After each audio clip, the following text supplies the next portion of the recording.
59 গ্রাম পরিমাণ কোনো ধাতব অক্সাইডকে ধাতব অক্সাইড বলছে, যেখানে H2 দ্বারা বিজারিত করে 127 গ্রাম ধাতু ও 36 গ্রাম জলীয় বাষ্প উৎপন্ন হয়।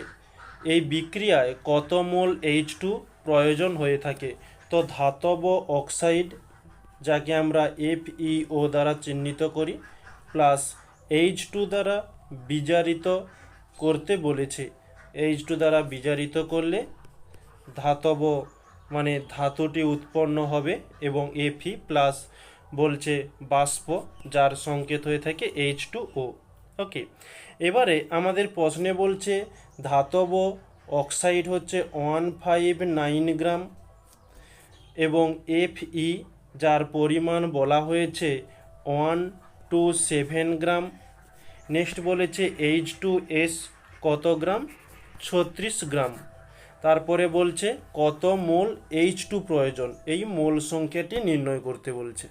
তো মোল সংখ্যা নির্ণয়ের পূর্বে আমরা এখানে ধরি H2 গ্যাসের পরিমাণ x। আমরা ভর ও শক্তির সম্বলিত নিত্যতা সূত্র থেকে কি জানি? যে ভর ও শক্তির নিত্যতা সূত্র অনুসারে কি, যে বিক্রিয়া হওয়ার পূর্বে এবং বিক্রিয়া হওয়ার পর ওজন সমান থাকে। তাই আমরা লিখতে পারি 159 প্লাস এক্স সমান 127 প্লাস 36। ওকে, এখান থেকে আমরা এক্স এর মান নির্ণয় করতে পারি। 127 এর সঙ্গে 36 যোগ করলে আমরা পাচ্ছি 163 বাই হবে না এখানে, এদিকে 159 প্লাসে রয়েছে, এদিকে হলে মাইনাস হচ্ছে 159, এটা মাইনাস করলে আমরা পাচ্ছি 4। তাহলে এক্স এর মান পেয়ে গেলাম 4। তাহলে অতএব লিখতে পারি যে বিয়োজিত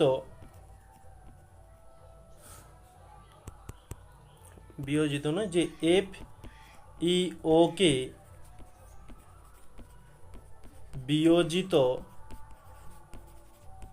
করার জন্য 4 গ্রাম H2 গ্যাসের প্রয়োজন। এবারে আমরা করতে পারি যে H2 গ্যাসের আণবিক ভর সমান H-এর 1, দুটো H রয়েছে তাই 2 দিয়ে গুণ দিলাম, তো 1 2 2 এত গ্রাম। অতএব আমরা লিখতে পারি STP তে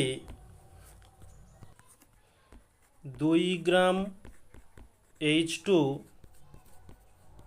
গ্যাসের মোল সংখ্যা 1। ওকে, তাহলে আমাদের 4 গ্রাম H2 গ্যাসের মোল সংখ্যা কত হয়ে যাবে? 1/2 ইন্টু 4।